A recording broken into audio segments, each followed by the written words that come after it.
Krishna Hare Hare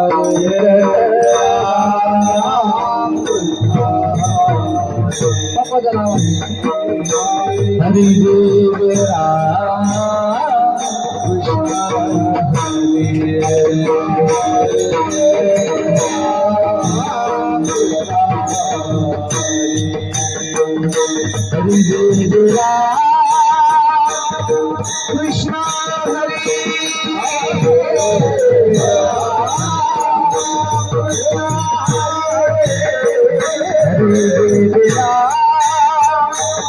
Krishna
itu basna ini ikut.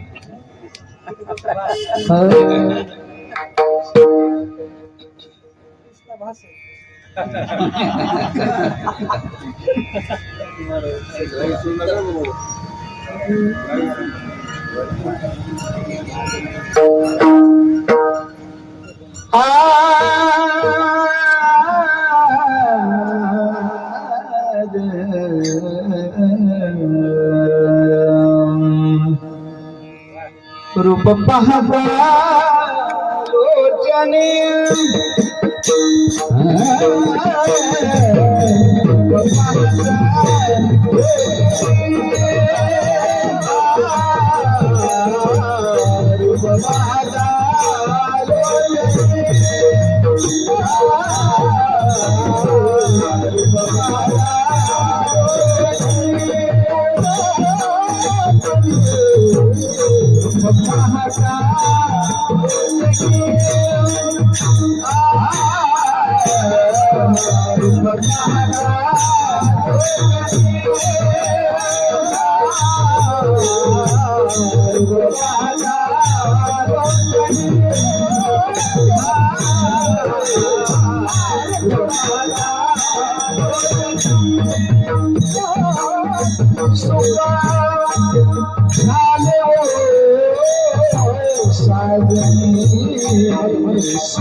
साजनी साजनी तुम्हारी तुम्हारी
हीच व्हावी माझी आस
Krishna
हे जीवा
जन्मी तुझा दास पंढरीचा वार करी वारी चुकोने रे हरी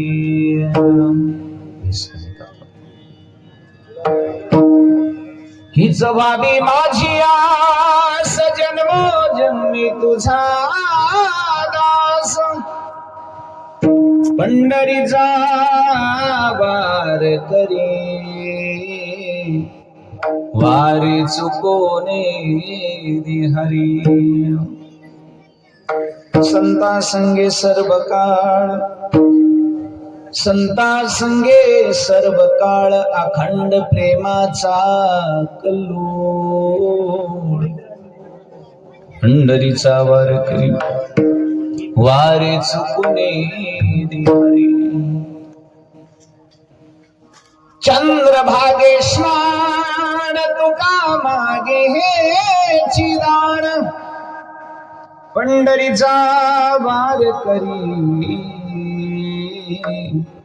वारी चुकुनी दिहरी हा योग पीठे तटे भीमरत्या वरं पुंडरीकाय दातुं मुनीन्द्रे समागत्य तिष्ठन्तमानन्दकन्दं परब्रह्मलिङ्गं भज पाण्डु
मज हृदय सद्गुरु जेने तारिलो हा संसार पुरु मनोनिर्विशेष अत्यादर विवेकावरी हीच व्हावी माझी आस जन्मोजन्मे तुझा दास हरीचा वार करी वारी चुकुनी दिहरी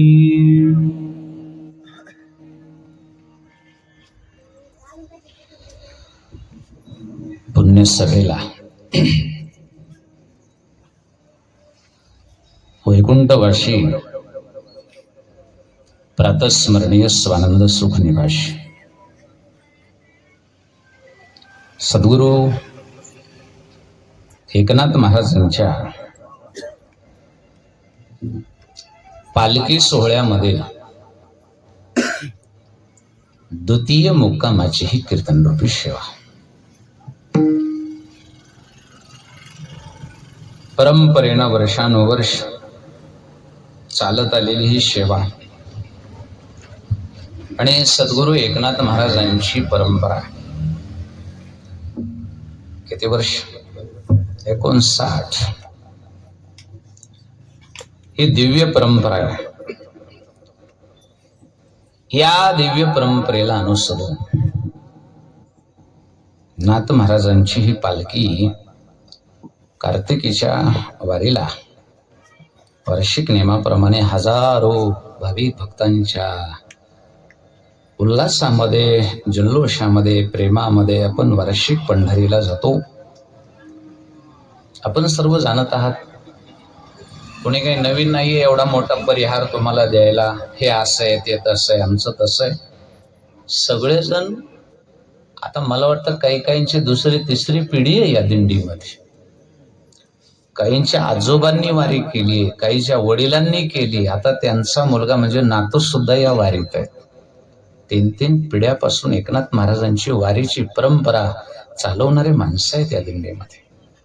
त्याच्यामुळे मी माझ्या फुटक्या तोंडानं काहीतरी वेगळं तुमच्या समोर काहीतरी सांगावं, मला लय माहिती आहे याचा शहाणपणा करावा, हे मला तरी आवडत नाही.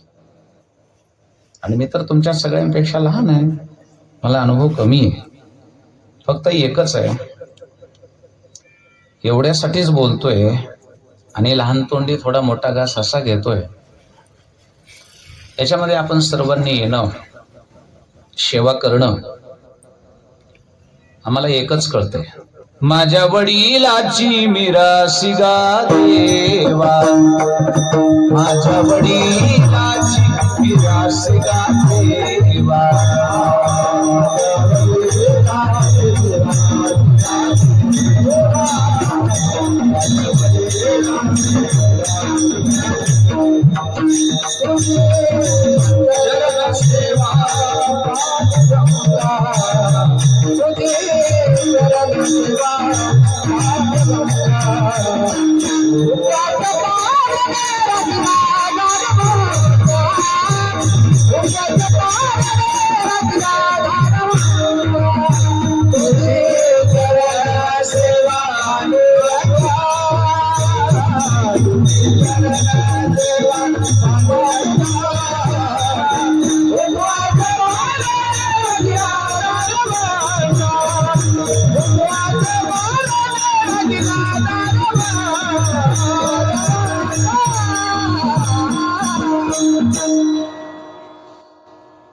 वाडवडिलांच्या परंपरा सांभाळणं, बापदादांच्या परंपरा पुढल्या पिढीनं सांभाळणं, भले किती कष्ट पडो, किती काही हो, पण त्या चालवणं हे आपल्या वाडवडिलांसाठी भूषण असतं.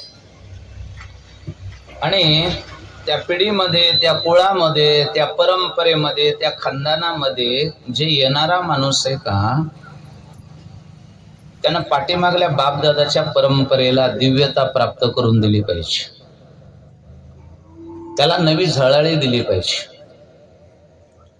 वाडवडिलांचं महत्व, त्यांची कीर्ती टिकवून ठेवणं आणि ती वाढवणं हे पुढल्या पिढीच्या हातात असते. ऐका बरं, तुम्ही काय होतात हे तुम्ही स्वतःचे बॅनर स्वतः लावू शकत नाहीत, आणि जो लावतो त्याच्या इतका मूर्ख कुणीच नाही. एका शब्दाकडे लक्ष द्या. स्वकीर्ती स्वतःच्या मुखानं वाखाणणं, ती पांगवणं, पसरवणं हा केवळ आणि केवळ मूर्खपणा आहे. म्हणून आपण आपली परंपरा सांभाळावी, आपण आपलं काम करावं. हे बघा, तुम्ही कसे होता, तुम्ही कसे जगला, हे जर पुढल्या पिढीला परंपरेनं पिढ्यानपिढ्या तुमचं नाव टिकवायचं असेल ना, तुमची पुढली पिढी तुमची कीर्ती टिकवणारी निघली पाहिजे, तुमचे वारस तसे निघले पाहिजे. कारण तुम्हाला जिवंत ठेवायचं, देहानं गेला तरी तुम्हाला कीर्तीनं चंद्र सूर्य येतोपर्यंत जिवंत ठेवण्याचं काम तुमच्या कुळातली पिढी करत असते. एकनाथ महाराजांनी त्यांचं काम केलं, परंतु एकनाथ महाराजांची परंपरा, त्यांनी सुरू केलेल्या परंपरा या चंद्र सूर्य तोपर्यंत चालवणं हे काम कोणाचं आहे, तर हे आपलं काम आहे, आपल्या येणाऱ्या पिढ्यांचं काम आहे. आपण काय उपकार करत नाही आहोत कोणावर. इथे येणारा कुणी कुणावर उपकार करायला येत नाही, कुणी कुणाचं कमी जास्त करायला येत नाही. इथे आपण येतोय ते आपल्या बापाची परंपरा पुढे चालवायला.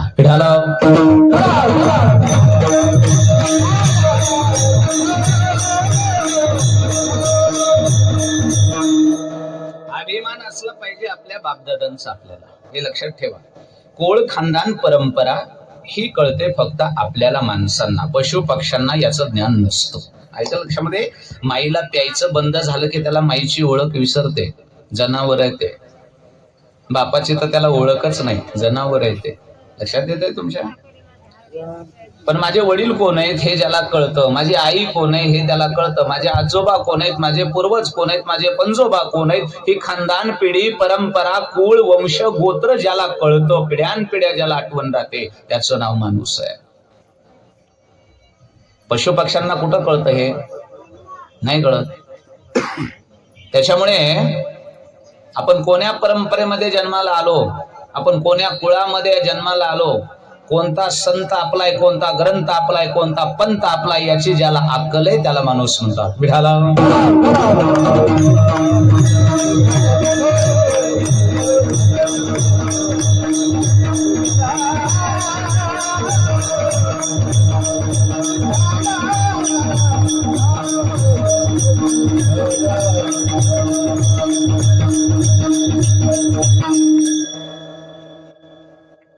गेलं का? आहे, पण त्याला माहित नाही ना पुढं काय चालू आहे बिचाऱ्याला, ते त्याच्या मस्तीमध्ये. हा, ट्रॅक्टरवाल्यांचा एक उपकार आहे, नवीन गाणी त्यांच्यामुळेच माहित होतात. कुठून शोधून आणतात बिचारे, खरंच त्यांना माहित.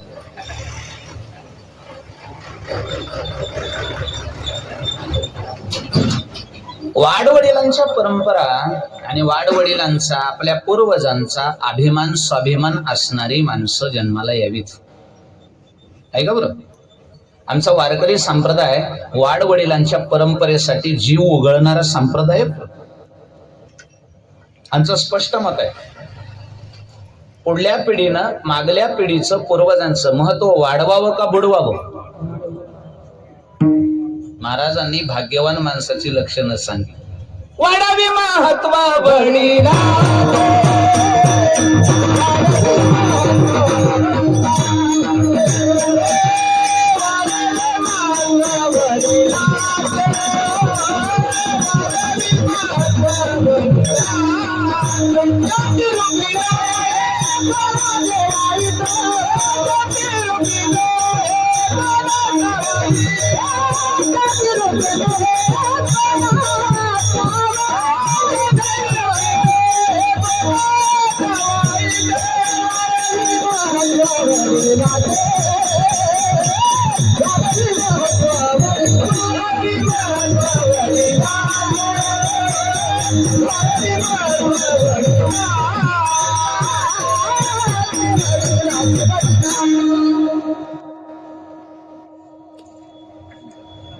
काय प्रमाण आहे, या प्रमाणाच्या शब्दांकडे लक्ष द्या तुम्ही.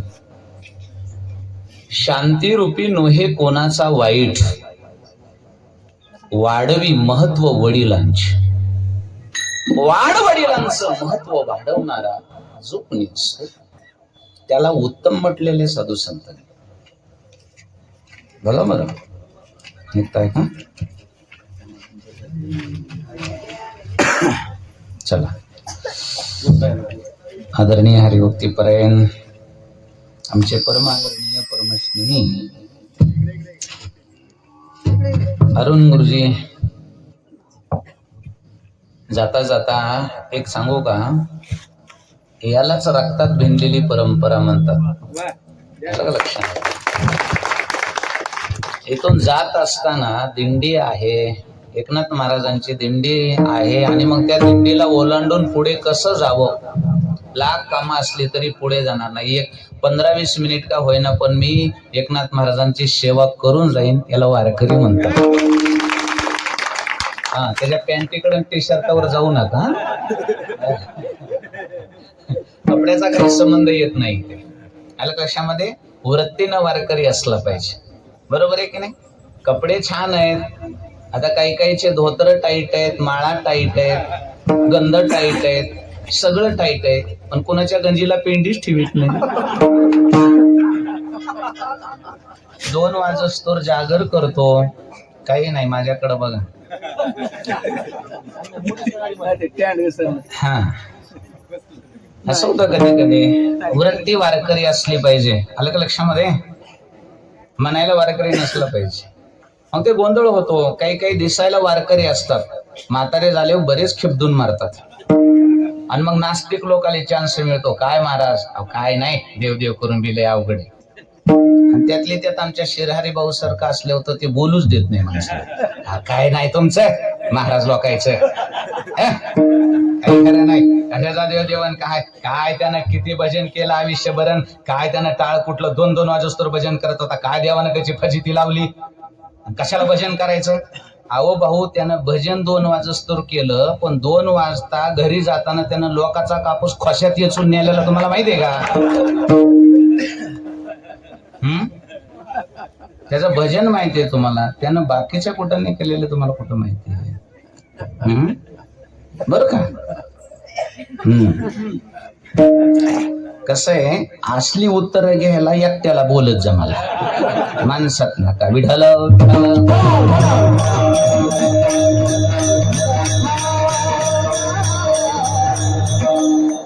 शांती रूपीनो हे कुणाचा वाईट वाढवी महत्व वडिलांचे. संत हे आपले वडील आहेत. हे वडील म्हणजे आपला घरचा वडील नाही बरं, ते तर आहेच, पण हे वडील आहे. एत वडील जे जे करीती. त्या ज्ञानोबांनी त्याचे वडील शब्द तिथे वापरले का त्या ओवीमध्ये? तो बापासाठी नाही वापरलेला. आपल्यापेक्षा आपल्या परंपरेमध्ये जे ज्येष्ठ लोक होऊन गेले, ज्यांनी आम्हाला नियम घालून दिले हे परंपरेचे, त्यांना ज्ञानोबाच्या दृष्टीमध्ये वडील म्हणावं. बरोबर आहे की नाही दादा? एथ वडील जे जे करीती किंवा यद्यत आचरती श्रेष्ठ तत्त देवे तरो जनः. आणि मग तया नाम ठेविती. कोण आहे ते? शांत बस, बोलू नका, फक्त बसू द्या.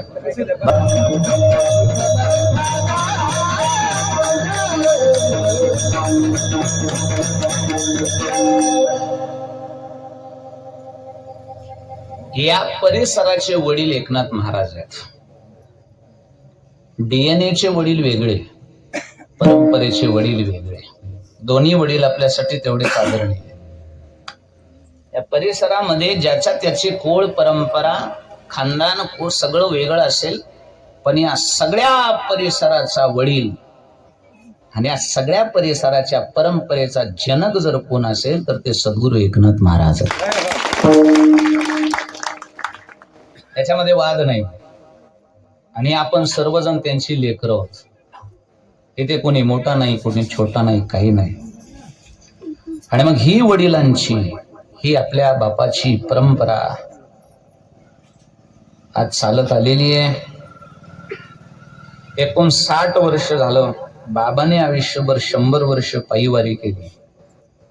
आता त्या वारीचं वर्णन आपण करू नये. आपलं मुख तेवढं शुद्ध नाही, आपलं मुख तेवढं पवित्र नाही, आपला देह तेवढा पवित्र नाही की आपण त्या साधूच्या साधनेचं वर्णन आपल्या मुखानं करावं. पवित्र आहेत आपण, विटाळाच्या आळ्यामध्ये जगणारे आपण बरबटलेले जीव आहेत आपण. ऐका नीट, आपली लायकी नाही, पवित्र तो देह आहे, आपण नाही म्हणायचं. वाणे पुण्यवंत ती आहे, आपण नाही म्हणायचं. आपण फक्त एकच करायचं, आपण फक्त सेवा करायची. आणि मग ती 100 वर्षाच्या वारीची परंपरा त्यांनी पूर्ण केली. त्यावेळेस देह सोडला. आता ती परंपरा पुढे चालली पाहिजे. एक सांगू का तुम्हाला, संसारिक माणूस ज्या दिवशी जातो त्या दिवशी त्याचं अस्तित्व संपलं जातं, मागे काही नाही. पण साधूचं सांगू का तुम्हाला, साधू देहानं जरी जात गेला तरी तो गेला म्हणायचं नाही. बरं,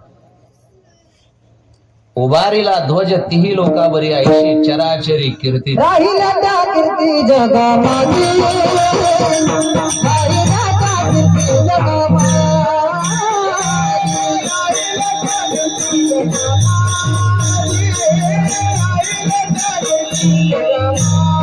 गेले दिगंबरा ईश्वर विभूती, राहिला त्या कीर्ती जगामागे, राहिला त्या कीर्ती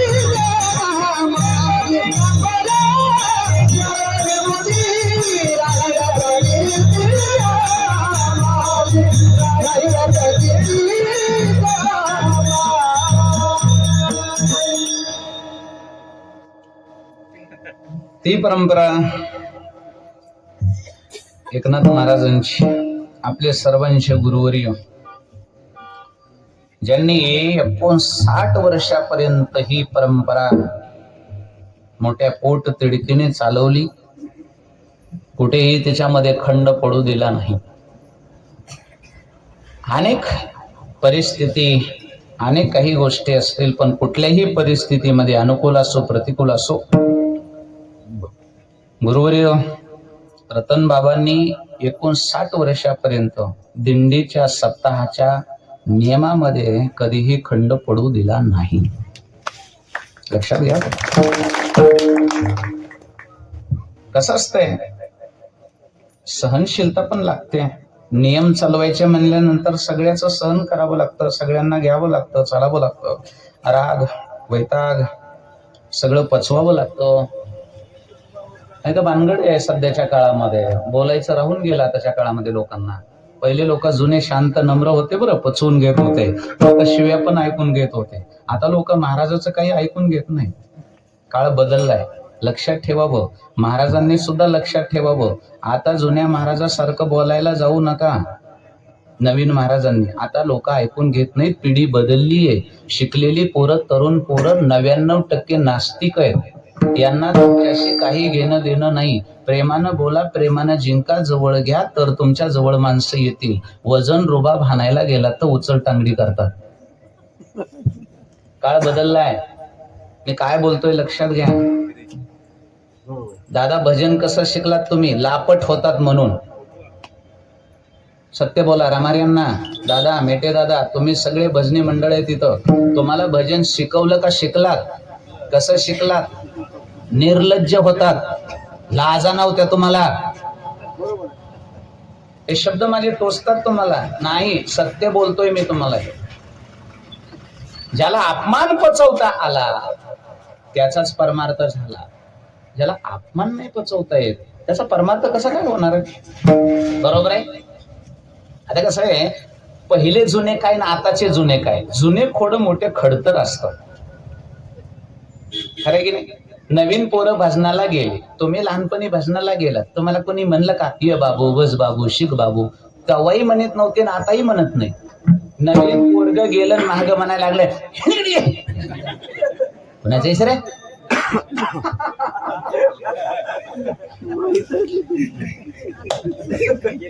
आमच्या इथं भजनामध्ये एका माणसानं पोरग नवीन भजनाला आलं म्हणायला लागलं, कोपर खिळी मारली, पोराची बेंडकी उठली, बेसूद झालं. पुन्हा नाही भजनाला आलं ते. हे माझ्या माग विनेकरी आसरोबा दादा उभे. हे आमच्या गावात एकदा भजनाला आले, एका भजनानं टाळ हाणला, त्यांचा गुडघा सुजला होता. विचारा खोटा असतो अरे का खोटा आहे? बरोबर काका पुन्हा नाही दिंडीला आलं म्हातारा. खरं सांगतोय मी तुम्हाला, पचवा बघा. हे चालवणं सोपं आहे का महाराज? सगळ्या जगाचे अपराध पोटात घालावे लागतात. किती बोललं तरी तसंच तुरमट देत होते हे लोक, म्हणून भजन येत होत. आता कुणीतरी असं जर पोरग उभं राहील, बाबाजी आमचा उभं राहायला टाळ घ्या, त्याला एक शब्द वाकड बोलू द्या महाराजांना, टाळाना हाणशील. हा बघा, आहे का? ते म्हणता इथं नाही हाणायचो, पटांगणात गेले. ऐकलं का उदाहरण? रोखोक बघ.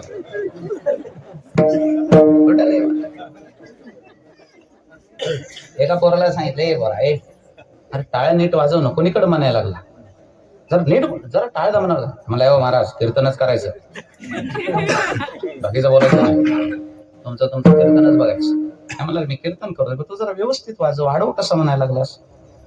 हे माझं काम आहे म्हणलं, तुमचं काम तुम्ही बघायचं. आता थोडं मी पण म्हणलं, हे बघ, बाकी काय असो, नीट वाजवायचं असं तर वाजव, नाही तर टाळ खाली ठेव. म्हणला हो महाराज, बास करा म्हणला, ह्या किटकिटीसाठी तर मी येत नसतो. हे आमचं म्हातारा ऐकत नाही. जा वाजनाला जा. मला म्हणला, हे कुठानच नको म्हणला, हे तुमचा टाळ, हे तुमची माळ, हे गंध आजपासून बंद. काय झंझट नको आहे.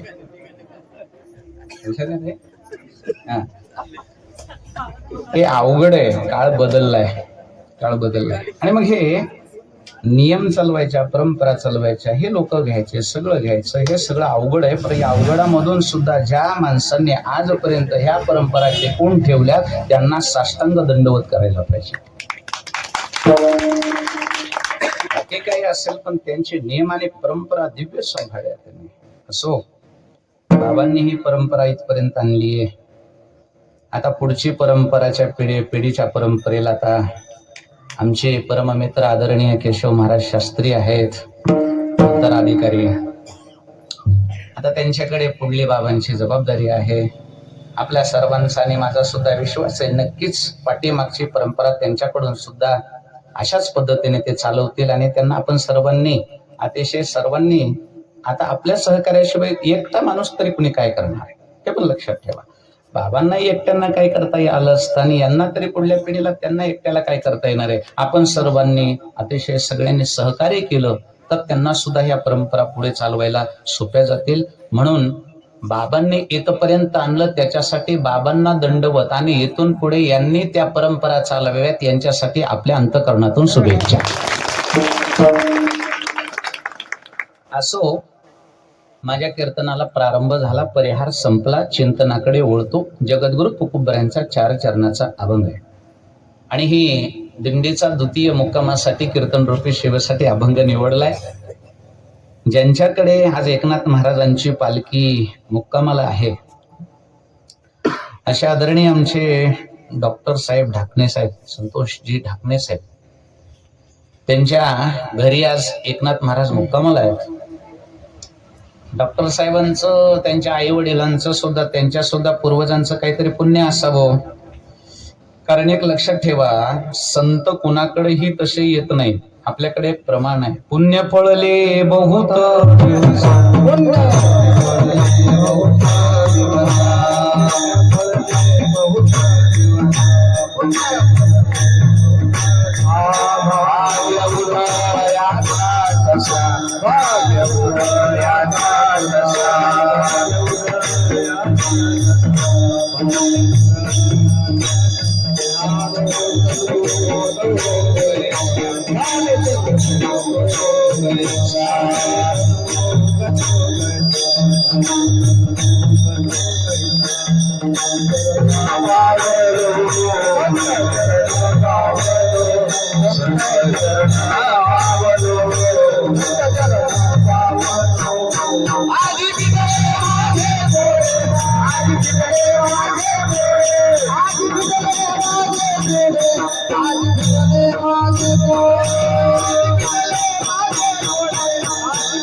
प्राप्त होतात. संत घरी येतात, देव घरी येतो, याचा अर्थ ज्याचं पुण्य उदयाला आले त्यांच्याकडे. असो डॉक्टर साहेब दादा यांचं सर्वांचं पूर्व पुण्य असेल, त्यांच्याकडे एकनाथ महाराज येतात, त्यांना सेवा घडते वार्षिक सगळ्या वारकऱ्यांची. अशीच सेवा तुम्हाला पण घडत राहो. एकनाथ महाराजांची कृपा तुमच्यावर अशीच राहो. सज्जनो, खाऊन खाऊन पोट भरतं आणि मन विटतं, त्याचं नाव संसार. आणि जो कितीही खाल्लं कितीही पिल्लं तरी पुन्हा त्याची भूक शमत नाही, पुन्हा पुन्हा भूक लागते, त्याचं नाव परमार्थ. आता लक्ष द्या, इथून मागलं सगळं सोडून द्या. इथून मागलं जे बोललो ते सगळं डोक्यातून काढून टाका. आता चिंतनाला सुरुवात. काही गोष्टी अशा आहेत जीवनामध्ये, त्या सुरुवातीला त्याचं औत्सुक्य राहतं, त्याची उत्सुकता राहते. त्याचं नाव विषय भोग आहे. विषयाचं सुख जोपर्यंत भेटत नाही तोपर्यंत त्याच्यातलं आकर्षण जे आहे ते भयंकर आहे. संसारातल्या वस्तू अशा आहेत की त्या अप्राप्त जोपर्यंत आहे तोपर्यंत तुमचं आकर्षण वाढवतात. त्याच्यासाठी माणूस असा पिसा होतो, हे कधी मिळवीन, कधी प्राप्त होईन एकदा मला. रात्रंदिवस चैन नसते त्याला. संसारातल्या गोष्टी आहेत. चिंतन करून बघा. जी गोष्ट सध्या तुमच्याकडे नाही पण शेजाऱ्याकडे आहे, भावकीकडे आहे, मित्राकडे आहे, ती गोष्ट तुम्हाला मिळावी हे जे तुमच्यामध्ये निर्माण झालेलं आकर्षण आहे, झोपू देत नाही तुम्हाला. शेजाऱ्याकडे गाडी आहे, भावकीकडे गाडी आहे, तुमच्याकडे गाडी नाही, तोपर्यंत तुमची तळमळ आहे एकदा घेतले का नाही? मग घेतली ना. त्याचं स्वप्नच असतं लय शेजारी कट हाणायलाय पण थांबणार. आकर्षण आहे, कधी एकदा घेईन, कधी एकदा घेईन मोबाईल, कधी एकदा घेईन. जोपर्यंत चांगला मोबाईल मिळत नाही तोपर्यंत कधी घेईन. आकर्षण आहे, उत्सुकता आहे, कधी एकदा मिळन. सगळं तसंच आहे. संसारातल्या सगळ्या गोष्टी घ्या, अरे या भोग वस्तू घ्या, सगळं घ्या, जमीन घ्या, पैसा घ्या, मोबाईल घ्या, गाडी घ्या, बायको घ्या, सगळं घ्या, भेटत नाही तोपर्यंत आहे. आता माझ्याकडे बघू नका, लय डोळे वटवून. हा, जे सांगितलंय ते ऐका. लगेच टाव करते बायकोचं आहे. पण या गोष्टी अप्राप्त जोपर्यंत आहे तोपर्यंत तुमची भूक वाढत जाते, आणि जशी जशी मिळायची लांबते तशी तशी भूक तीव्र होत जाते. नियम आहे त्याचा. आणि मग ती भूक तीव्र झाली, ती भूक जर लवकर तृप्त नाही झाली तर काही काही माणसं ती प्राप्त करण्याकरता नीच पातळीला सुद्धा जातात. नको नको त्या गोष्टी करतात ते प्राप्त करण्यासाठी, पाप करतात.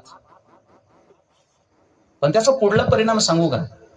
ज्या गोष्टीसाठी रात्रंदिवस धडपड होती, पाप कळालं नाही, पुण्य कळालं नाही, धर्म कळाला नाही, अधर्म कळाला नाही, ते प्राप्त करण्यासाठी धडपड होते, पण ती एकदा प्राप्त झाली का काही दिवसातच तिच्यावर मन विटलं जात. हे संसारातल्या वस्तू आहेत. काहीच दिवसामध्ये, जास्त दिवस लागत नाही त्याला, काही दिवसामध्ये. आलं का लक्षामध्ये? नवीन गाडी घेतली का महाराज, हो, दिवसातून 3दा पुसतो तिला, खरं की नाही? दिवसातून 3दा पुसतो.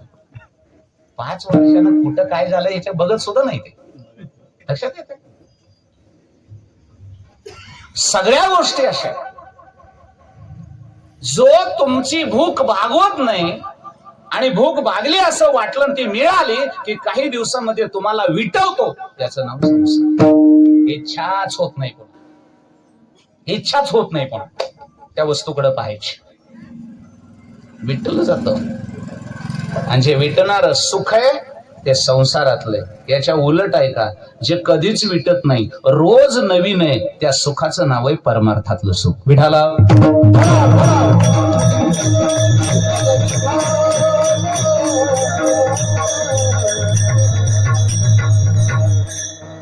आजचा स्वयंपाक ताजा आहे, कधी खावं वाटतं तो वास आला की अशी भूक तीव्र होते. झालं का, झालं का, झालं का, खायचंय लवकर.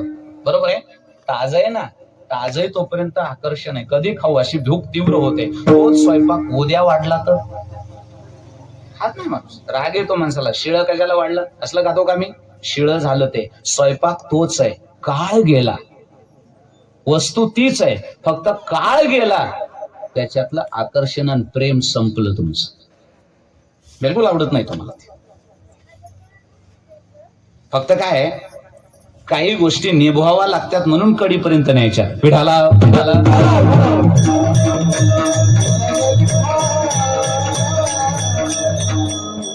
खरंय की नाही? नाईलाज असतो. आता त्या बाया वड सावित्रीच्या पौर्णिमेला वडाच्या झाडाला वेळ घालून देवाकडे मागणी मागतात. हाच नवरा, किती जन्म. खरंच असेल का हे? हा, ज्या बाईला मी जर विचारलं, मी घरी गेलो, हा आका, हा कुठे गेले बापू, कुठं बोंबलतोय कुणाला ठेव, म्हणजे इतकं प्रेम आहे तिचं नवऱ्यावर, आणि ती बाई वडाला येडं घालून 7 जन्म त्याला मागते. खरंय का हे? तुम्हाला काय वाटतं, हे खरं असेल? कधीतरी चिंतन करा.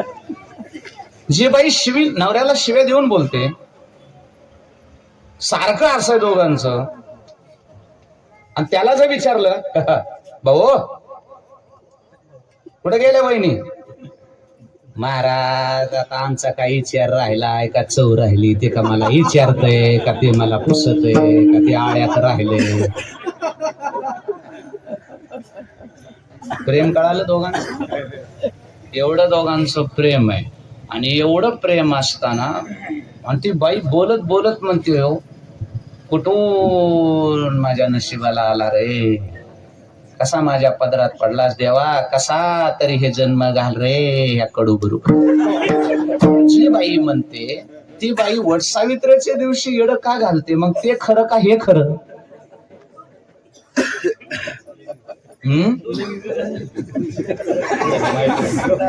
जी बाई या जन्माला कदरली ती बाई 7 जन्म हाच नवरा मिळावा म्हणून वडाला जी फेऱ्या घालते त्या खऱ्या आहेत असं म्हणायचंय का? कोणतं खरं आहे? ते घरचं खरं आहे का ते वडाचं खरं आहे?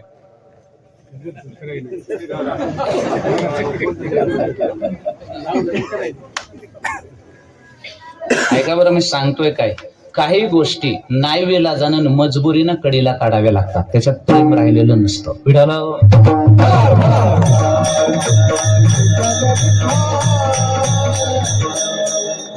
संसार आहे, विटला जातो, जे सुख विटला जातो तो संसार आहे.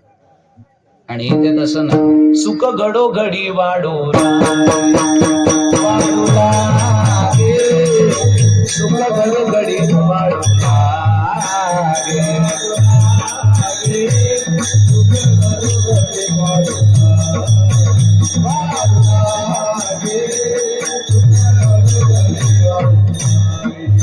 मग राम नामे उपदे आवडे,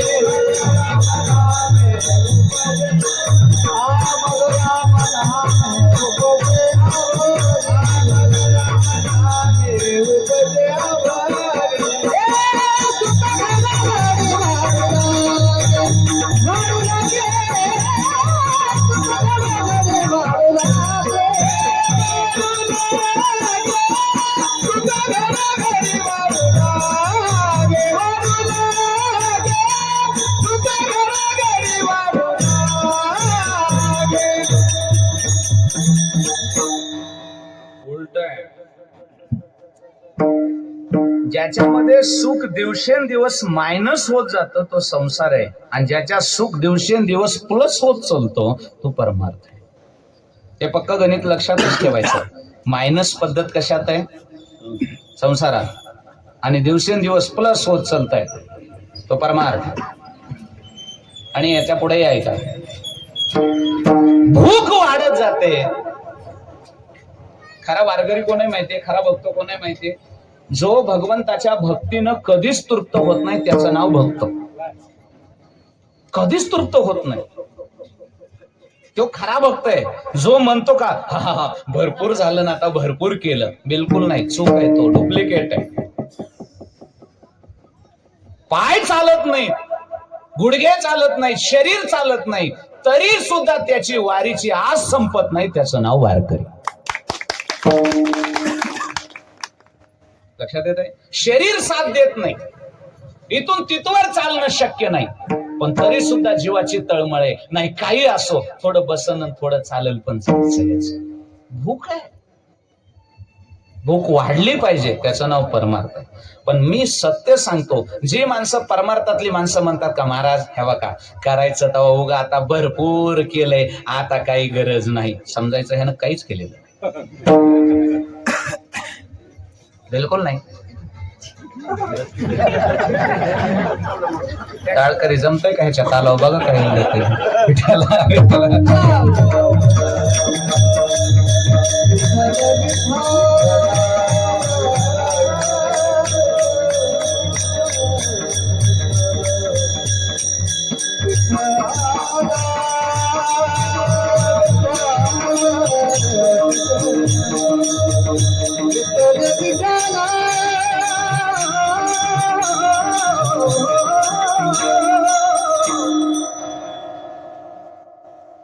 कशी भूक संपेल? बस झालं मला, असं जो म्हणतो नाही नाही नाही, बिलकुल नाही.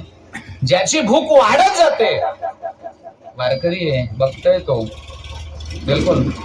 किती वय आहे दादा तुमचं? मग तरी आता तरी सुद्धा आले दिंडीमध्ये, विचार करा ना. ही भूक आहे. आलं का लक्षामध्ये? ही भूक आहे. आणि अशी भूक जिथं असेल देव त्याचा आहे. अशी भूक ज्याची असेल त्याची वाट पाहे उभा भेटीची.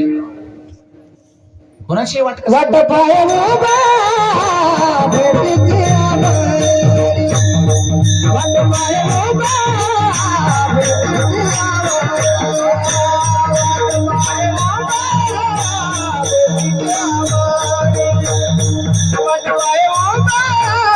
भेटीची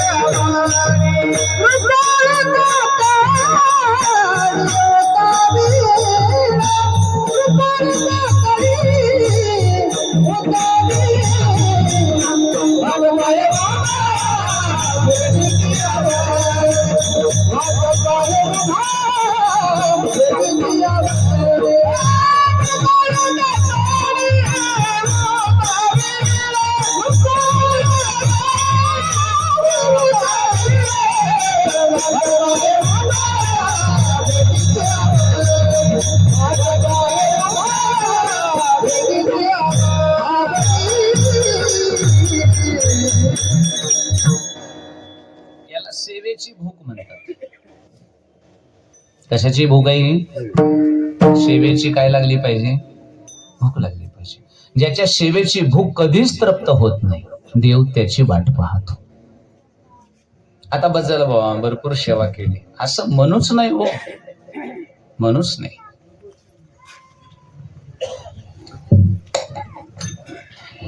देव कोणासाठी येतो? माझ्याकडे लक्ष द्या. कोणासाठी यायला कसा मोकळा येतो? मोठा तलाव आहे, सरोवर होत एक, आणि त्या तलावामध्ये सरोवरामध्ये एक मासा होता. एक क्षण सुद्धा लक्ष इकडे तिकडे जाऊ देऊ नका, म्हणजे तुम्हाला कळायचं नाही. आणि मग त्या तळ्याच्या काठावर एका झाडाला एक घरटं पक्ष्यानं बांधलेलं होतं. ते असं बांधतात ना लोमतं पाण्यामध्ये, ते पक्षी खोपा म्हणतात त्याला. आणि दोन पक्षी आणि एक पक्षी नर मादी त्या खोप्यामध्ये राहायचे. पिल्ले होते छोटे छोटे. त्यांना रोज त्या पक्ष्यांना आणि पक्षिणीनं चरायला जायचं. चरून झाल्यानंतर चोचीमध्ये चारा घेऊन यायचे. कोणाला? पिल्लांना. मग ते काय, ते पक्ष्यांना त्या पिल्लांना चारा चारत असताना त्यांच्या चोचीतलं जे आणलेला चारा आहे, जे खाद्य आहे, ते खाली पडायचं. थोडं कधी खाली पडायचं. मग ते खाली पडलं की मग तो पाण्यात राहणारा जो मासा होता का, तो मासा ते खायचा. कारण माशाला तुम्ही एवढंही काही टाका, मासा पळत येतो. त्याचा स्वभाव आहे. मिश म्हणतात त्याला, मिश. आणि मग ते रोज पक्ष्यांना आणि पक्षिणीनं काहीतरी आणायचं, ते पिल्लांना चारायचं, आणि ते खाली पडलं की ते माशानं यायचं. बघता बघता त्या माशाला आशा लागली तिथली रोज की इथं खायला मिळत आहे. त्यानं रोज यायचं त्या टायमाला तिथे, आणि मग त्यानं खायचं. हे पक्ष्यानं आणि पक्षिणीनं बघितलं की हा मासा आपण आणलेलं चारा खायला रोज येतो, याला आशा लागली. पुढे पुढे असं झालं. विठाला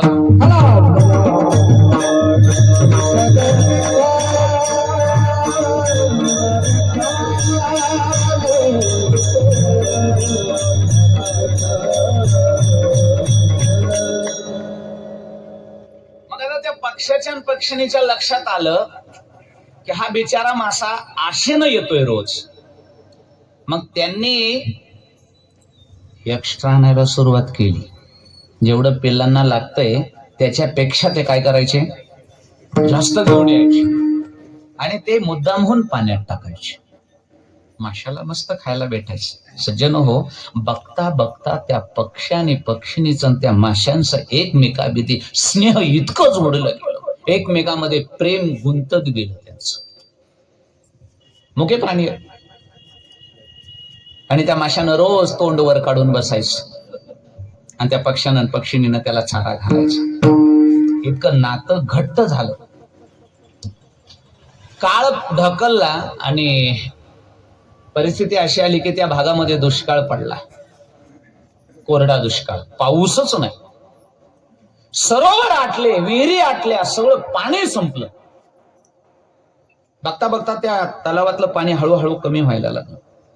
थोडंच पाणी राहील. त्या पक्षाच्या आणि पक्षिणीच्या लक्षात आलं. ते दोघं चर्चा करतायत पती पत्नी. ऐका बरं, होय ग का हो, एवढा मोठा दुष्काळ पडलाय, पाणी संपत चाललंय सगळं, तलाव आटला बघ. हो, आता काय हो, आपल्याला पंख आहेत दोघांना. आपण पक्षी आहेत, आपल्याला पंख आहेत. आपल्याला काय, इथलं पाणी आटलं तर जिथं पाणी आहे त्या भागामध्ये आपण भरारी घेऊन दोघंही कुठं जाऊन तिथं जगू शकतो आपण. मग काय करायचं, आपण जगू ग, पण आपला हा जो मित्र आहे मासा, पाणी आटलं हा तरफडून मरल की ग.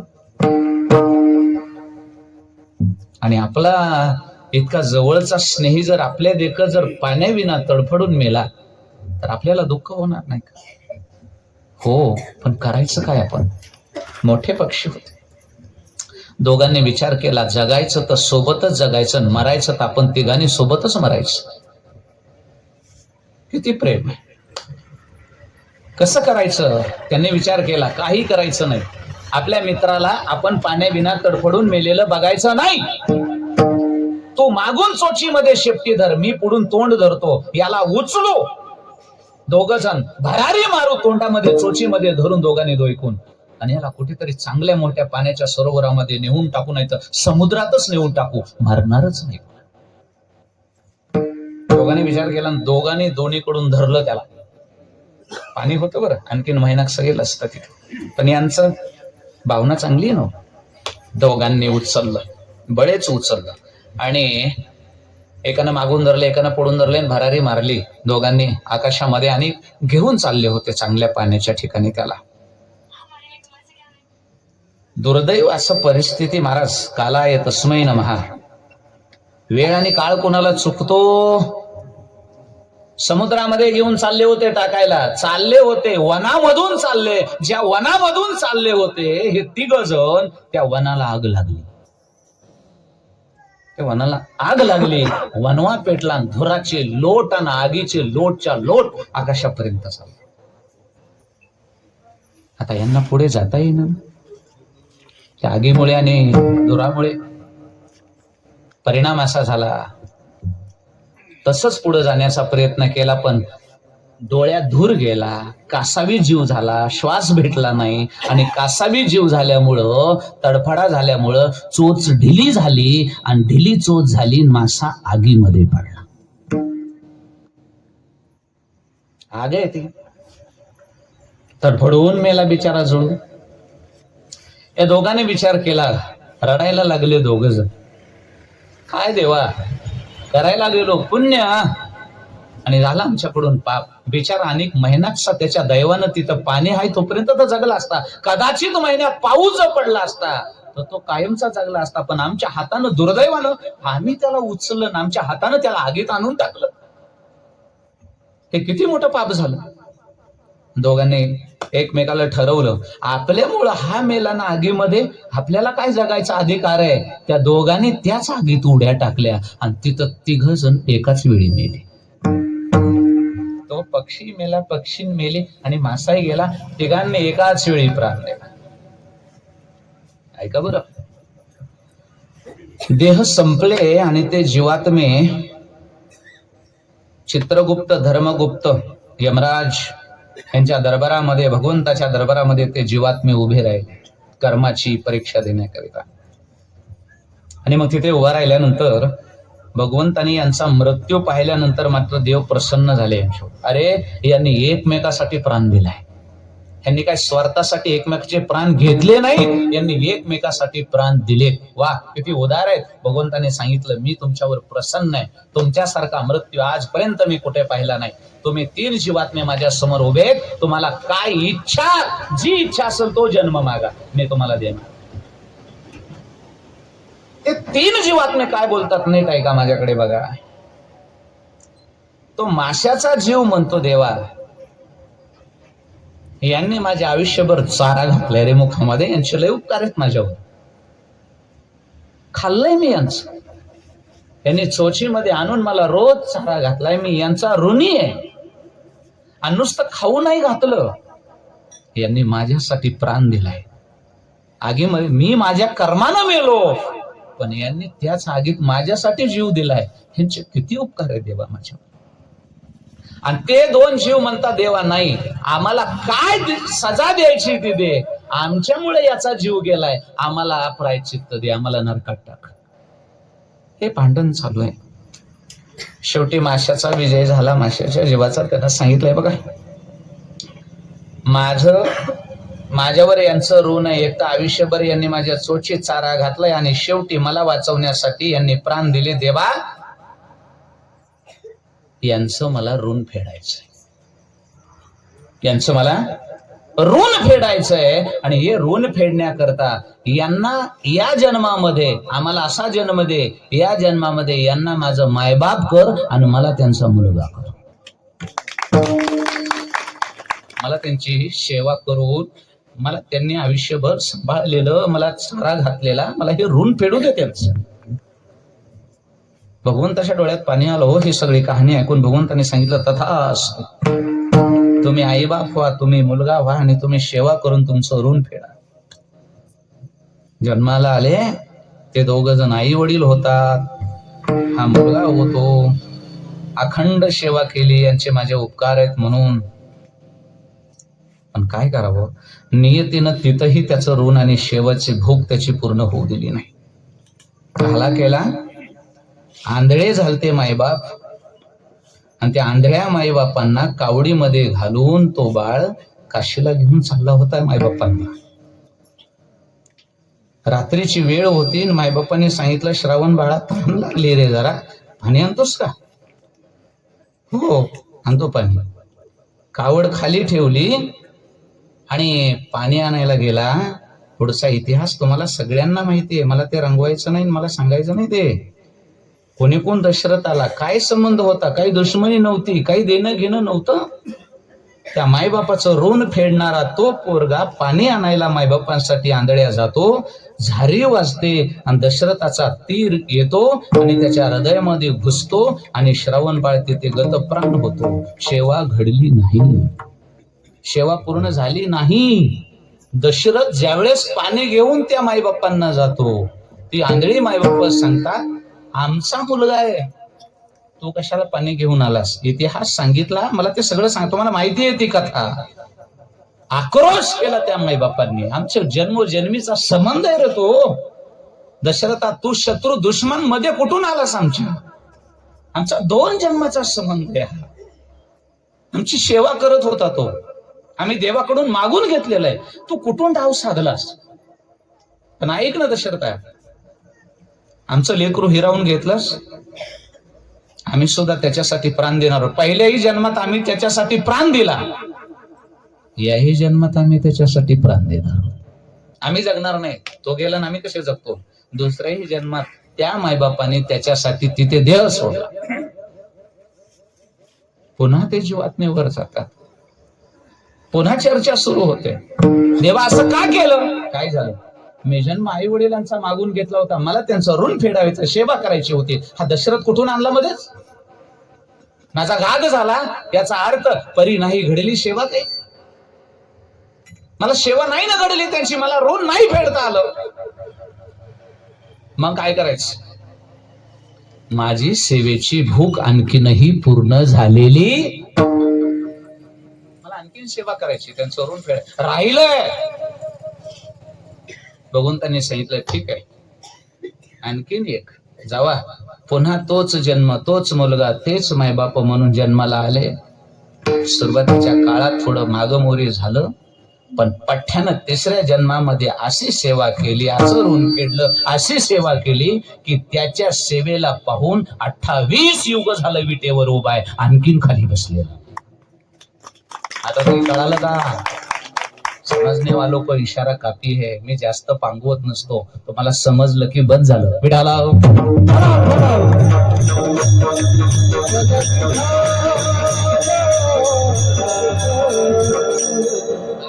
सोडलं पठ्ठ्यानं. आता अशी सेवा केली, असं ऋण फेडलं की ती सेवा पूर्णच केली. आणि एवढी पूर्ण केली की देवाला यावं लागलं बरं, वाट पाहे उभा. त्याच्यावर बोललो मी, उभा. लक्षात आलंय? आणखीन पुंडलिकाची वाट पाहतोय. अरे आता तरी मागे बघ पुंडलिका, 28 युग झाले मी उभा आहे इथे, आता तरी मला खाली तरी बैस ना. बघत नाहीये माग. तो म्हणत नाही, बघत नाही, इज्जत देत नाही, किंमत करत नाही, तरी सुद्धा निर्लज्जासारखा तिथेच वाट पाहे उभा. कुणाची कसा पाहिल याच्याहून आलंय आपलं. भूक पाहिजे सेवेची, व्रती पाहिजे सेवेची. 3 जन्माची भूक आहे पुंडलिकाची, एका जन्माची नाही. किती जन्माची? ही भूक आहे.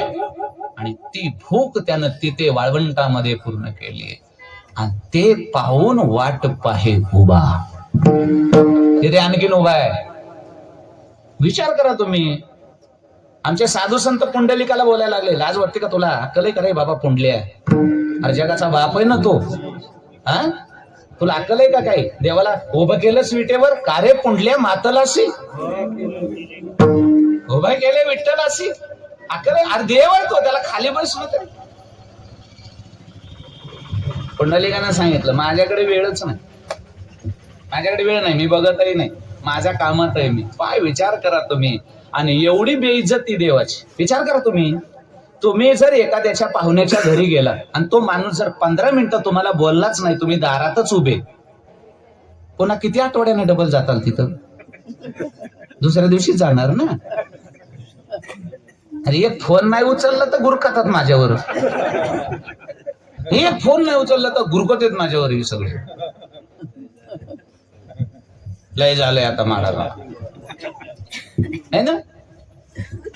मग विचार करा, एकदा अपमान झाला एखाद्याच्या घरी आपला, तर माणूस जीवनात त्याच्या घरी जात नाही कधी.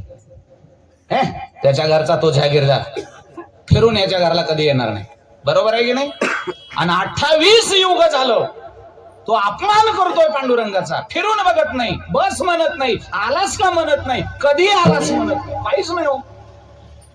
तरी देव निर्लज्जासारखा त्याचीच वाट पाहे उभा. ऐका बरं, चिंतन कळालं पाहिजे, लक्ष द्यावं लागेल बारीक. माझ्या बोलण्याचा रोग कुणीकडे, एवढं जरी कळलं तरी कीर्तन कळलं. विडाला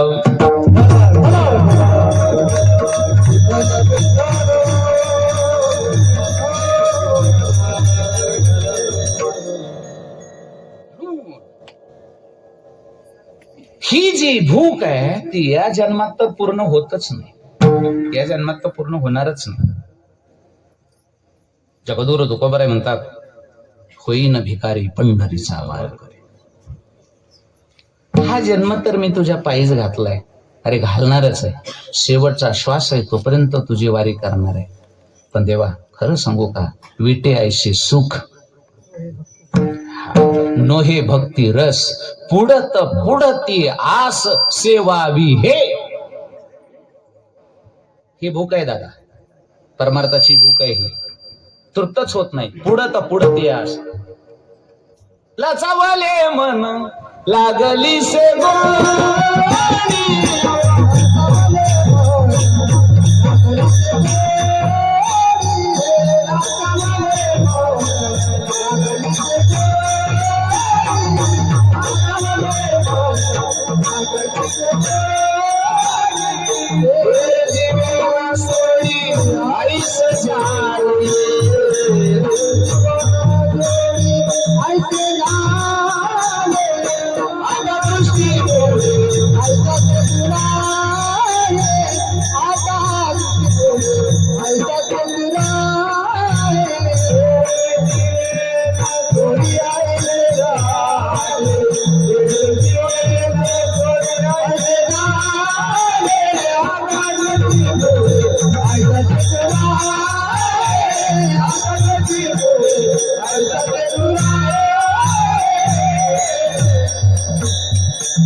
लाचावले मन लागली से गोडी ते जीवे न सोडी ऐशे झाले. आणि ही भूक ज्याला लागली का त्याची वाटप आहे उभा. ते लक्षात ठेवा, वर्मच लक्षात ठेवा. कोणाची वाटप आहे उभा नाही, कोणाची वाटप आहे नाही. ज्याची सांसारिक भोग वस्तू मागायची यादी खिशातच घेऊन पंढरपूरला गेलाय त्याची वाटप आहे उभा नाही. एक सांगू का, पंढरीला जात असताना पंढरपूरला गेल्यावर पांडुरंगाला संसारातल्या वस्तूची भीक माग जाऊ नका. तुम्हाला खरंच कानातली गोष्ट सांगतोय. एवढं वनवन आता चलत तिथवर जायचं, घर सोडायचं, प्रपंच सोडायचा, काम सोडायचे, एकनाथ महाराजाबरोबर चलत जायचं आणि पंढरपूरला गेलो आणि पांडुरंगाच्या डावळात गेलो की मागायचं काय? त्या पांडुरंगा पुढच्या वारीला नातू होऊ दे, वारीत घेऊन येईल. त्याचं बंद पडलंय तुझ्या नातवाच्या वारीवर.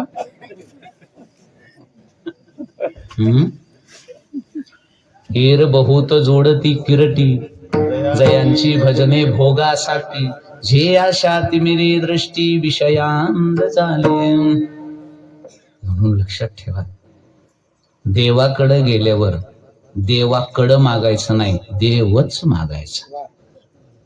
शब्दाकडे लक्ष द्या. देवाकडे गेल्यावर देवाचं मागायचं नाही, देवच मागायचं. आणि खरं सांगू का, संसारातल्या वस्तू मागितल्या की देवाला जरा नाराजीच होते बघा देवाची तुमच्यावर. देवाला आवडत नाही तुम्ही आलेले तसलं तोंड घेऊन त्याच्याकडे. हो, तुम्ही किती मेकअप करून जा, आवडत नाही देवाला ते थोबाड तुमचं.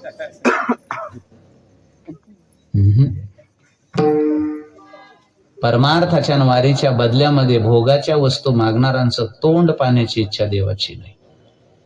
आलं लक्षामध्ये? देवाकडे गेलं, एक गोष्ट लक्षात ठेवा, देवाकडे गेल्यावर तुम्ही तुमचंच घरानं सांगतात का देवाचं बी काही विचारतात कधी? नाही कळालं? देवाकडं पांडुरंगाकडे गेल्यावर तुमचंच नुसतं घरानं देवाला सांगतात का कधी? कोणी गेल्यावर पांडुरंगाला म्हणलात का देवा कसा आहेस, बरा आहेस का? इमानदारीनं सांगा बरं. इतक्या दिवस वारीला गेला, एकदा तरी पांडुरंगाला गेल्यावर म्हणलात का देवा जरा काळ वांडलाय रे, चेहरा काय दुखायलंय का, बरा आहेस का? कोण कोण म्हणलं? आबाई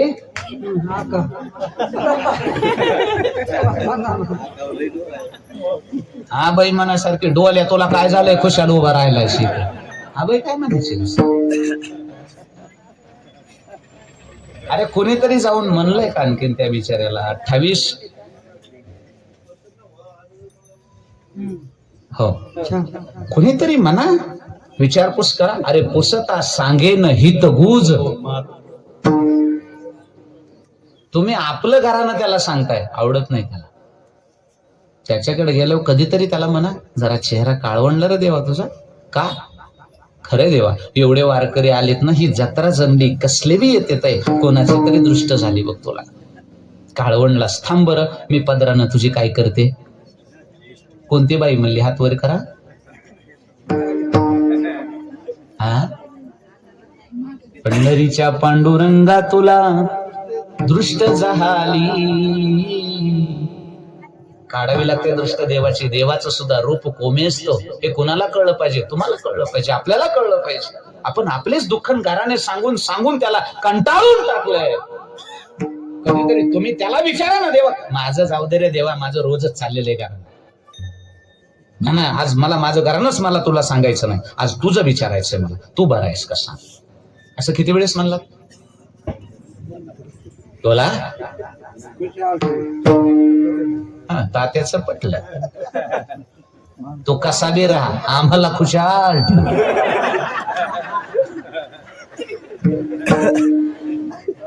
आहे की नाही?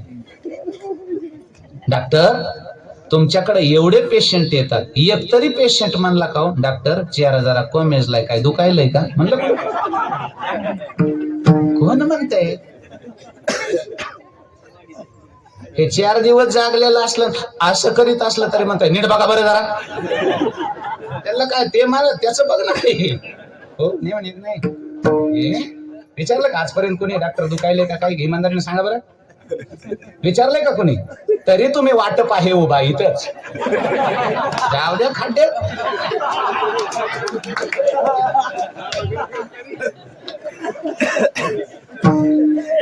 अवघड आहे.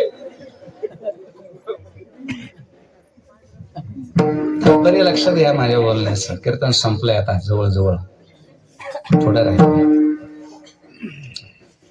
जगद्गुरु तुकोबाराच्या वेळेस देवाकडे जातात आणि ती भूक वाढते.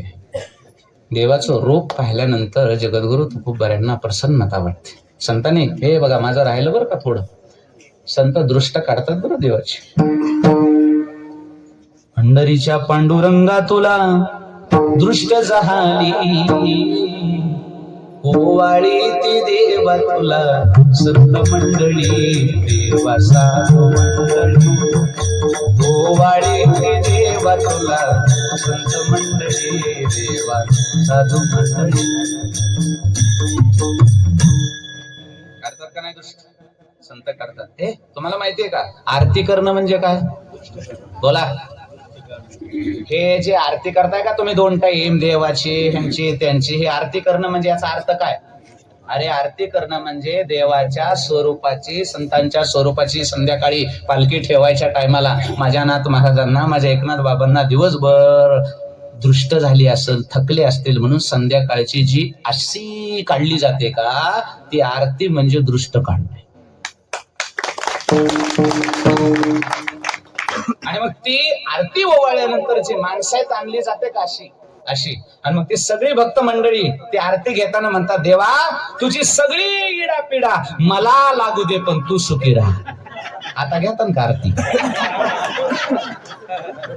आता कोणी घेत नाही. बाबो हे असलंय का? माहितीच नाही की दुसऱ्याची इडा पिडा म्हणल्यावर मारायच्या बाऱ्यात आरतीला तिकडा नाही इकडे आणा. तुम्हाला अर्थ माहित नाही. आता कळाले ते घेणं म्हणजे देवाची इडा पिडा घेणं. बाबा तिकडच नाही रे. आरती घेतात खराय ते आरती वळणं देवाची दृष्ट काढणं आहे ती. आणि मग आमची भक्त मंडळीचं प्रेम किती देवावर. ती आरती घेताना मनात भक्त म्हणतो तुझी सगळी माय जशी लेकराला म्हणते का असा हात फिरून अशी घेते. इतकं प्रेम आहे भाऊ तुमच्या माझ्या. तरी तुम्ही मला दुसदुस करता, इथे खांदोशवणी करता. करा आता काय करावं. आणि मग देवाचे आलाबला घेतात. नामा म्हणे उपमा काय द्यावी माझ्या विठोबाची आला बला घ्यावी. हे प्रेम आहे बरं, स्वार्थ नाही हा. आणि मग जी भक्त मंडळी देवाची इडापिडा घेण्याची भोगण्याची तयारी ठेवतात ते देवाला चुकीचं मागतील असं वाटतंय तुम्हाला? नाही. देवाकडं नाही, देवच आणि तूच आणि तुझी सेवा या जन्मात तर करीनच पण जन्मो जन्मी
आणि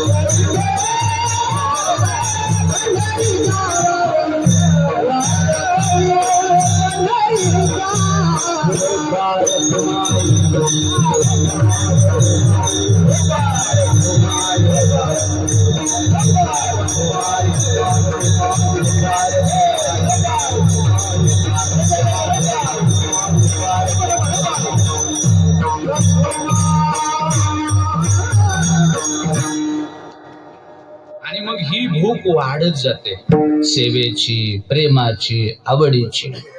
आणि मग ही वाढत चाललेल्या भूकेचा अभंग आहे हा अभंग आहे ना, त्या भूकेचं द्योतक आहे हा. हीच व्हावी आणि माझी ही आशा आहे. आणि मला बाकी काही नकोय, फक्त एकच दे. या जन्मात तर तुझं दास्यत्व केलं, हे आमचं भाग्य आहे. आणि खरं सांगू का, देवाचा दास होण्यामध्ये भाग्य आहे. भाग्य कशात आहे? कोणाचा दास व्हावं? संसारिक माणसांचा दास व्हायचं नाही कधी. आलं लक्षात? नामदेव महाराज म्हणले, आम्ही स्वतःला दैववान समजतो. का? आम्ही दैवाचे दैवाचे, आम्ही दैवाचे दैवाचे.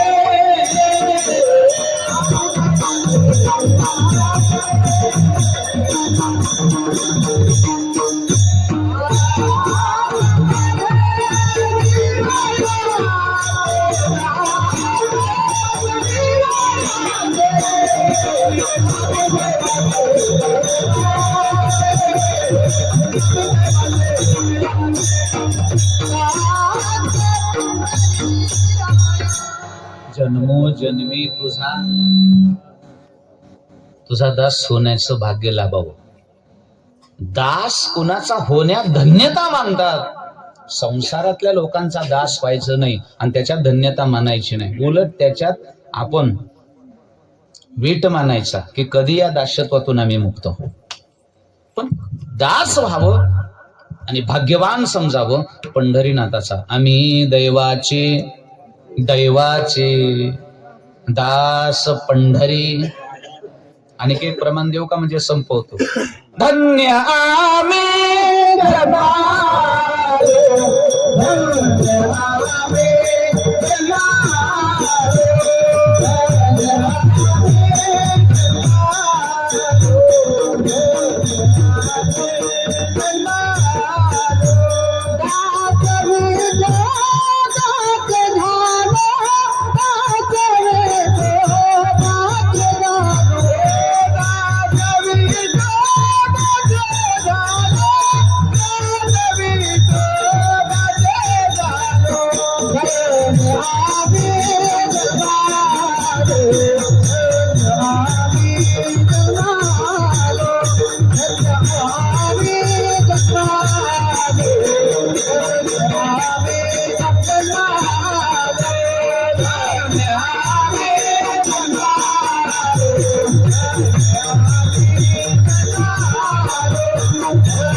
धन्य आम्ही. अभिमान आहे, स्वाभिमानानं सांगता येतं आम्ही धन्य आहोत. अभिमान आहे आम्हाला. काही माणसं अभिमानानं सांगतात, महाराज आपल्याला अभिमान आहे, आपण अमुक अमुक नेत्याचा कार्यकर्ता आहे. बरोबर नाही सांगतात काही माणसं अभिमानानं सांगतात. नाही, असलं नाहीये.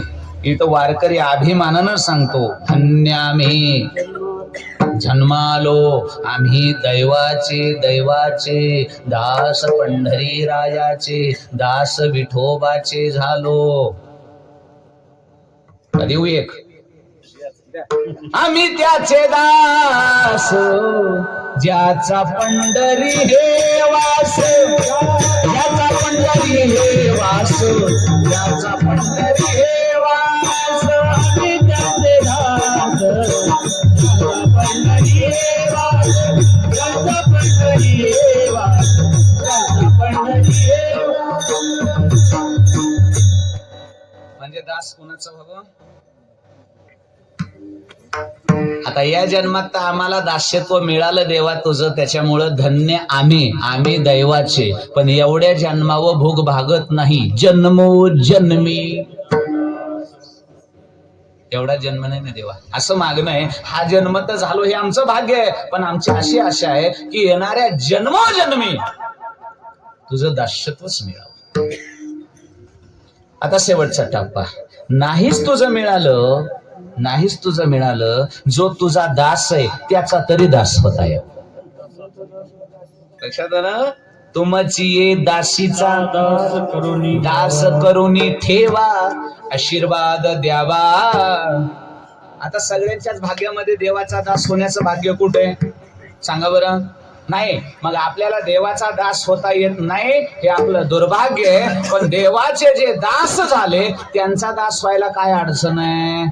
आपण नाही झालो पण आपले एकनाथ महाराजचं पंढरीच्या रायाचे दास आहेत का नाही? विठोबाचे दास ते झाले का नाही? मग आपण पंढरी रायाचे दास नाही झालो पण त्यांच्या दासाचे दास व्हायला काय अडचण आहे? आणि एक सांगू का, नाही देवाची भेट झाली तरी टेन्शन घेत जाऊ नका, यांच्याकडे सगळी पावर आहे, यांचे दास व्हा. चला, झोप तर नाही ना आली? 1-2 मिनिटं घेतो, लई दिवसांना सपाट्यात आलेलं आहे. नाही तसं काही नाही, उद्या चालायचंय तुम्हाला, मला काय मी भरुकीनं निघून जाणार आहे. पण चला थोडं 2 मिनिट. गजेंद्राचा उद्धार केला देवानं. काय केला? आता गजेंद्राची कथा तुम्हाला सगळ्यांना माहिती आहे. त्याला त्या नकरानं म्हणजे मगरीनं त्याचा पाय पकडला होता, बरोबर आहे, सरोवरामध्ये. आणि 6 महिने त्यांचं ती वडाओढ चालू होती, तरी ते मगर त्याचा पाय सोडत नव्हतं. भरपूर इतिहास आहे तो. पण 6 महिने त्या मगरानं गजेंद्राचा पाय सोडला नाही. शेवटी गजेंद्राचा सगळा परिवार त्याला एकट्याला सोडून निघून, हे कथा तुम्हाला माहिती आहे. आणि मग गजेंद्राच्या लक्षात आला, रे कोणी नाही रे, कोणाचे? मग हे जांभळे देऊन है ना,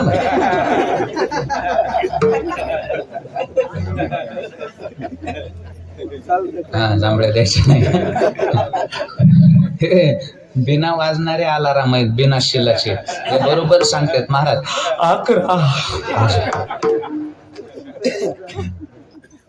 मग ते 6 महिन्यानं ते झालं, त्यांचं प्रकरण मिटलं.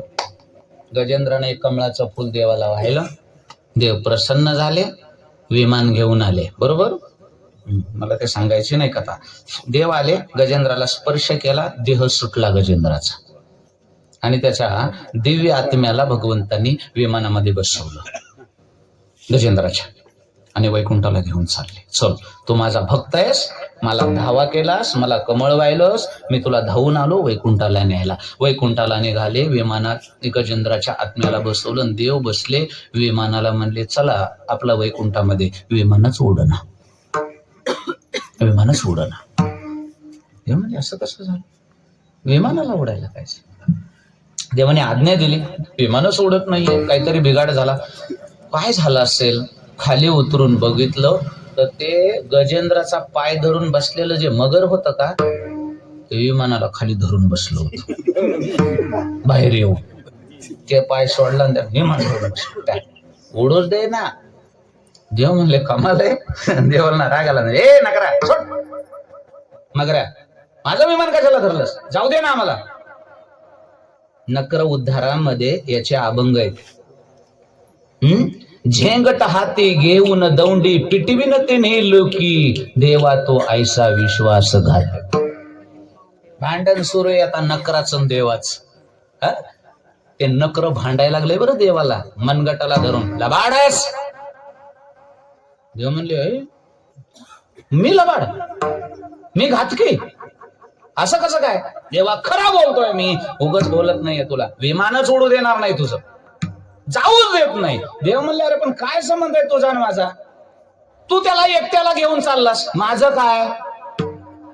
देव म्हणले, तुझा आणि माझा काय संबंध आहे? त्यानं माझं नाव घेतलं, त्यानं माझा धावा केला गजेंद्रानं, त्याला मला फुल वाहिलं, म्हणून मी त्याला घेऊन चाललो. तू काय माझं नाव घेतलंस का? तू माझा भक्त आहेस, तुझा काय संबंध आहे? मी तुला कशाला घेऊन जाऊ? तुझा काय संबंध नाही. मग त्या नकरानं वकिली पॉइंट कसा टाकलाय तिथे ऐका. ते नकर म्हणते, देवा गजेंद्र तुझा दास आहे म्हणून त्याला घेऊन चाललास. मी तुझा दास नाही हे मान्य. अरे पण 6 महिने झालं तुझ्या दासाचा पाय मी धरून बसलोय. मी तुझ्या दासाचा दास आहे ना. लक्षात आलं? गजेंद्र तुझा भक्त आहे, दास आहे. तो तुझा दास आहे म्हणून त्याला घेऊन चाललास. पण मी तुझ्या दासाचा पाय 6 महिने धरून चरण धरून बसलो बाबा त्या गजेंद्राचं. आणि मग तुझी प्रतिज्ञा काय? तेही प्राणापरोते मज आवडती निरुते जे भक्त चरित्राते प्रशंसती. देवा तुझा वायदा आहे, माझी भक्ती नाही केली तरी चालेल, पण जो माझ्या भक्ताची सेवा करत असेल त्याचा अगोदर मी उद्धार करतो. एक लक्षात ठेवा. असू द्या, जाऊ द्या, झालं कीर्तन. आपल्याला देवाचा दास नाही होता आलं, त्या आपली पोहोच तेवढी नाही, आपण तिथपर्यंत जाऊ शकत नाहीत. पण आपले एकनाथ महाराज विठ्ठलाचे दास आहेत ना. मग आपण त्याचा होण्यापेक्षा देवाच्या दासाचं दास होऊ आणि आपण वारीला जाऊ नाही. जा तुम्ही, मी नाही येणार. आता उद्याचा आडवं लावतात ना, जाऊ म्हणून लावतात ना. नाही तसं नसतं. असो, जाऊ. ज्याला जमतंय ते झालं पाहिजे, ज्याला नाही जमत त्यानं जाणाराला प्रोत्साहन दिलं पाहिजे. नाही तुम्ही जाऊ म्हणला तर सगळी पब्लिक काय म्हणायची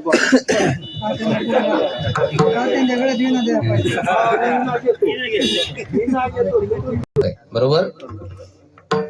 शास्त्राचं वचन आहे, कृतकारिता अनुमोदिता. वारी करणारा पुण्याचा एक भागीदार, करून घेणारा त्याच्या दुसरा त्या पुण्यात भागीदार, आणि त्याला प्रोत्साहन देऊन अनुमोदन देणारा तिसरा भागीदार त्या एका पुण्यामध्ये. असे 3 आहेत. वारी किती करतो? 1 जण, आणि त्याचे वाटेकरी किती? बघा बरं. वारी करणारा एका हिस्सा, करून घेणारा त्याला 1 हिस्सा. म्हणजे करून घेणारा आपल्याकडून कोण करून घेत आहे? बाबा करून घेतात ना, बरोबर आहे की नाही? किंवा जो एखादा म्हणतो का नाही तुला यंदा यावंच लागतंय, मी तुझी काय अडचण, तू काम करू लागतो, तू ही पिशवी वागवितो, पण मी तुला वारीलाच नेणार आहे. करून घ्यायला त्याला सुद्धा 1 हिस्सा पुण्य करून घेणारा. आणि तिसरं तर 1 फुकटच पुण्याचा भागीदार होतोय. चलतच नाही का म्हणे, तुम्ही पिशवी घेऊन निघलात, डॉक्टर कुठं निघलात? वारीला. आता तिसरं बघा, बसल्या जा बाबा, हे बघा आता देवानं तुम्हाला घडविलं, आता आमच्या माग देवानं लावलंयच रप. आम्हाला काय हे परपंचा सुधरू देतोय का? अनेक चिबडच उरकालेलं नाही, वापसाच नाही ना खाल्ल्या चिबडात नदी काढली, त्याच्यासाठी अडकून पडलेलो आहेत आम्ही. आता काय करावं? पण भाग्यवान आहे तुम्ही, चाललात. जा बाबा, एकनाथ बाबाच्या दिंडीचा, पांडुरंगाला जा, चांगली गोष्ट आहे. आणि ह्या बघा, हे आमचं 50 रुपये आणि ह्याचा देवाला पानफुल वाह बरं का.